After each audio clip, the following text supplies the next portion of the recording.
Ivy Valentine subscribes to Mark Yoon, so should you.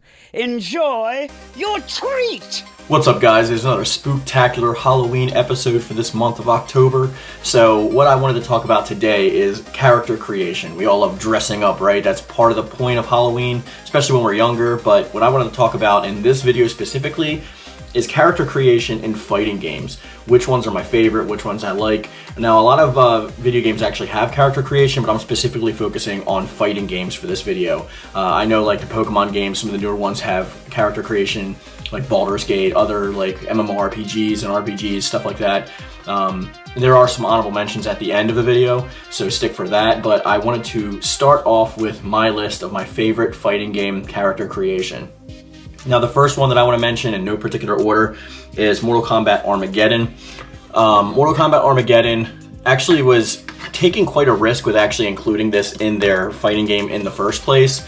It was kind of a surprise to me at the time when it came out because they've never done anything like this before or since. So it was pretty interesting to be able to create your character in it. And it was a pretty decent character creator for what it was also. They even allowed some different customization options for creating certain characters, naming anime 1, 2, and 3, like Ichigo or Goku and stuff like that. And they would literally give you like the pieces to make those characters. They were sort of pseudo guests in a way.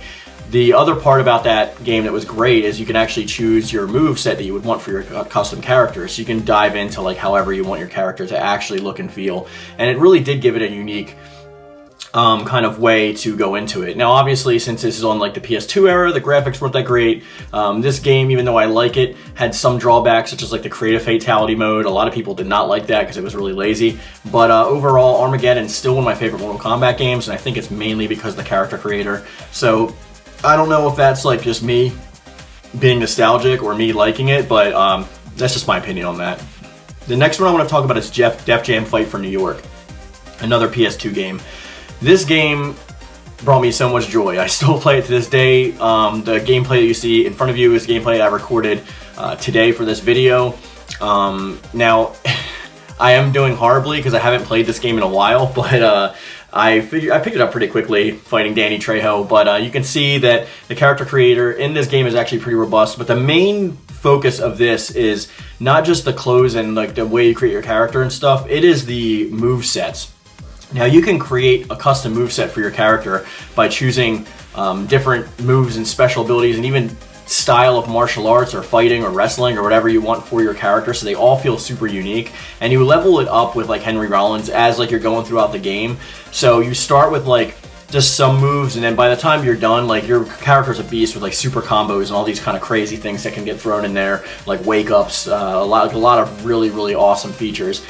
One of the reasons why Def Jam Fight for New York is one of my favorite games is probably because of the character creator. Now, that being said, they did follow it up with Def Jam Icon on the PS3 and 360. That character creator was way worse than the one on PS2 in my opinion. Not only do the clothes not fit you properly, but no matter what you choose, they go with like a certain urban aesthetic that like you have to go with. So like if you want a baseball cap, it's going to be sideways and flat brimmed. If you want to wear jeans, sure, but your boxers are going to be showing and it's going to be sagging past your butt. Like, that's just the way they built the game. I don't know why they did it that way. It's not like every single person that plays that game is a monolith and dresses that exact same way. Maybe even the target audience that they thought they were going after, that demographic. But that was one of the worst parts about that game. But the game was pretty bad overall. So I try to pretend that Icon doesn't exist, even though I've played it and completed it multiple times just because it's Def Jam. But that's that for Def Jam. Let me know if you actually like that game. But when it comes to the next game we're going to talk about, I'm obviously going to talk about Soul Calibur. Now, Soul Calibur introduced character creation with Soul Calibur 3. So when we have Soul Calibur 3, we started off with like something more of an anime aesthetic, and the game wasn't like that great for the character creation, but for a first entry on the PS2, it did a really good job. There was a lot of different accessories and a lot of different outfits you can give your character, and even the way you design your character, it definitely is the basis of what we know in Soul Calibur today, but playing it back then on the PS2 and actually being able to create your character in Soul Calibur specifically was just like a new breath of fresh air. Completely turned the tables of like how the course of the series actually went, and it made me fall in love even more with the series. Soul Calibur 3 to this day is still my favorite Soul Calibur game, so I don't know if that's because of that. because they did improve greatly improve the character creator in 4. Soul Calibur 5 arguably had the best character creation. It's one of the only few good points about that game, actually.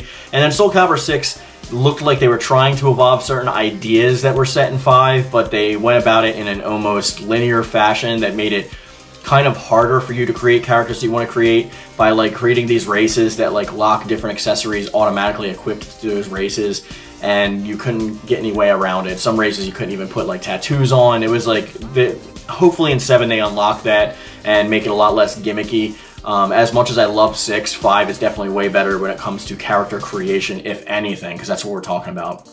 The next game I want to talk about is a recent game that everyone's been kind of going crazy about. Is Street Fighter 6. Now I played the crap out of Street Fighter 6 when it first came out. I had like over 100 hours in it within like the first like week. I beat the story mode and everything like that. The problem that I have with Street Fighter 6 is though while the body morphing and the actual way that you can control the body is really good and really robust, the clothes and the accessories and the outfits and stuff like that is a completely different story. There's not much there. Like there's very few options you actually have to choose from, and to unlock it, there's like a lot of weird things you gotta do, like fight certain people and get certain conditions and certain matches in the World Tour to unlock that accessory, that item. And though while there is really good sliders in that game, I feel like it didn't live up to its potential just based on the fact that if you want a baseball cap, there's like one cap. And like you can't change the colors of anything. If you want a specific color of something, you have to purchase that color of that item and have that equipped. So there's a lot of good effort there that I think that Capcom did for a first entry for a character creator in a game, but I'm hoping that if they continue this into the next mainline series game, that it's more robust and there's more freedom to the player to actually use to create your own character. Though my character turned out pretty good, you can only have one character, so if you want another character, you have to completely have another save slot and like keep going back and forth and unlock everything for that character individually. So it's a pain in the neck. I only ended up creating one character, but anyway, it's there, so I wanted to talk about it. Dragon Ball Xenoverse, I guess, is an arena fighter, so I included that on this list, but the character creation of that is pretty good. It started out pretty linear. It ended up being a lot better once we unlocked more stuff. It's another game where you have to unlock clothing items and stuff from actually playing the parallel quests and story and whatnot. But when you get to a point where like you have total freedom over the races of the characters that you're actually creating, it turns out really well. I still wish that like there was a transformation mode into Super Saiyan 4 as opposed to like equipping a static tail and like a static Goku Super Saiyan 4 wig. There's not much customization there, but without everything else, the other Super Saiyans work fine, and I actually like the way that that works. All the other races have more limited options, I would say, than obviously the Saiyans do, but and probably the humans, but beyond that, like, it's a pretty decent character creator, and if you want to put yourself in the world of Dragon Ball and fight fierce battles and all that, like, it's a good option to have.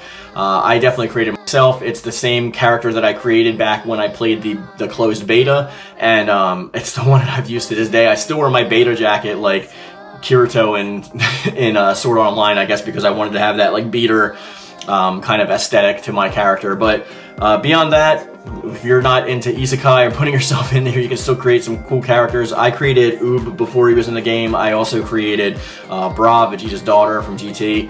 I also created like Ubella, which is like this weird girl version of like Majin Buu. I did a couple things I thought were cool. Myself as a baby, like not as a wow child baby, but as if the alien baby like took over my body and I was like inhabited by Baby. You know what Baby is, the best villain of all of Dragon Ball. Anyway, without going further than that, another Bandai Namco game that has a pretty decent character creator, but it's in a really crap game, is Jump Force. So I paid like over $100 for Jump Force when it came out. I still play it because like I paid that $100 and I'm gonna get my money's worth.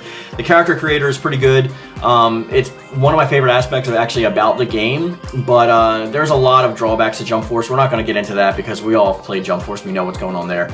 But I definitely like the character creator. The fact that you can also like choose your moves special moves that you have for your character and all that stuff, I think is really great. But beyond that, that's what I have for like the mains. I do have some honorable mentions that may not fit into the exact category of fighting games, but I wanted to talk about them anyway. As a kid on N64 and stuff, I always played like the WWE games or WWF, whatever they were back then. And their character creators are always good. They're still good to this day. It's a lot of like uploading images and then creating characters and stuff like that, but it really works out well. And a lot of like the EA games also, like I play like EA UFC. And in the past I played EA MMA, and they have a pretty good way of creating your characters in that game too that look pretty solid, and same with like fighting styles and whatnot. EA does that a lot with like some of their sports titled games. Like I know like the 2Ks do that, and also PGA does that. There's like a bunch of stuff in there, so I figure I would put them in here as honorable mentions because they're actually pretty good as well. Same goes for Need for Speed Unbound. It's the only Need for Speed that I'm aware of that you can actually create your character, and it is a more anime aesthetic, but I think it turned out pretty good, and I like how my character looks and fits within the world, so I think that's pretty good. Naruto Shinobi Strikers also is another honorable mention on the list. The only Naruto game where you can actually create your character. There is customization. This isn't really about customization, it's about actual creation. So I like the way the character plays in that game, but that's kind of like a team-based online main game, so I didn't want to put that in the fighting game genre as well. But that's going to be the video for today. I want to hear in the comment section down below what you thought, but before we end it, I actually do want to talk about the poll from the last video, and I said, do you think Soul Calibur should lean into its horror elements? 29% of you said, yes, bring on the scares. 21% of you said, maybe, I like a mix. 37% of you said Soul Calibur has horror themes, which is the overwhelming majority. And if you watch the video, yes, I delve into it. It is kind of tongue-in-cheek because it's Halloween and I wanted to do like a Halloween-themed video, but there are actually a lot of horror-esque elements there. Some people were saying dark fantasy, and that doesn't necessarily make it horror. But like if you watch the video, maybe you can give me your opinions on that. And then the last option was any Soul Calibur is good Soul Calibur, and that's at 12%. This is at a pool of 257 votes, and on screen now you can see some of the comments in which I talked about then. But that's gonna be the video for today, guys. I want to thank you guys for watching. Hope you're enjoying these Halloween-esque themed stuff. That's why I turned my backlight off, so we have like the kind of black light and stuff. I should get more lights for my background. But let me know in the comment section down below if you enjoyed this video, and please give it a thumbs up if you did. Any thoughts are always welcome. Feel free to join the Discord. We can talk about a bunch of other stuff and play fighting games together and all that other good stuff. And as I always say, guys, I love it. Thank you. And thank you.